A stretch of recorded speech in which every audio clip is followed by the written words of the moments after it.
Hello everyone, good morning. আজকে কিন্তু ব্লগটা আমি এখান থেকে শুরু করছি তোমাদের সাথে।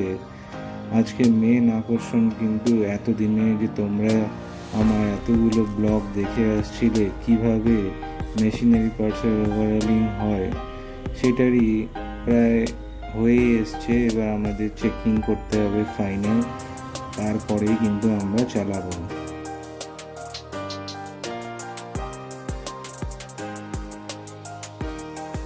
মোটামুটি এই মিল ওভারঅলিংটা শেষ দিকে কিন্তু আমরা চলে এসেছি। আর এই ডোরটা লাগানো বাকি আছে মিলে।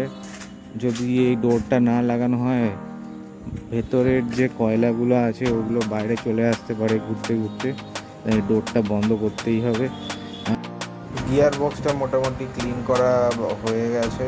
এবার শুধু নিচে সিলটা লাগালে হয়ে যাবে। কাপল করা হয়ে গেছে ওপর থেকে, আর একটুখানি অয়েল ঢালা বাকি আছে।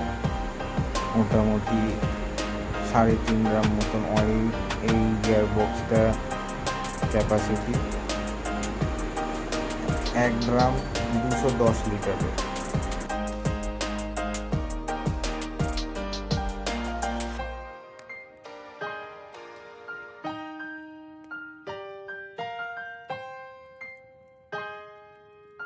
এই গিয়ার বক্সটার মধ্যে শুধুমাত্র SP220 ইউজ হয়, যেটা কিনা সার্ভো কোম্পানি, গ্রেড হচ্ছে 220।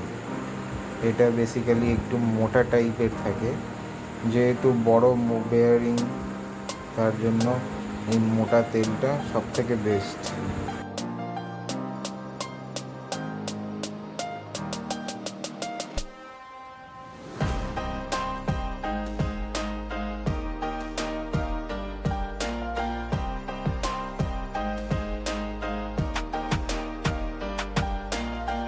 ফ্যানটা মোটামুটি কমপ্লিট হয়ে গেছে, দুটোই বিয়ারিং লাগানো কমপ্লিট, মোটরের সাথে কাপলিং করাও কমপ্লিট।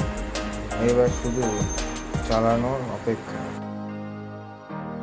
এখানে যে বিয়ারিংটা লাগানো আছে এর নাম হচ্ছে journal bearing. Journal bearing basically high speed ফ্যানে ইউজ করা হয়, নাহলে বাড়ির সেই বল বিয়ারিং বা রোলার বিয়ারিং এইসবগুলো ইউজ করা যেতে পারতো, কিন্তু এখানে যেহেতু আরপিএম অনেক বেশি, তার জন্য জার্নাল বিয়ারিং ইউজ করা হয়।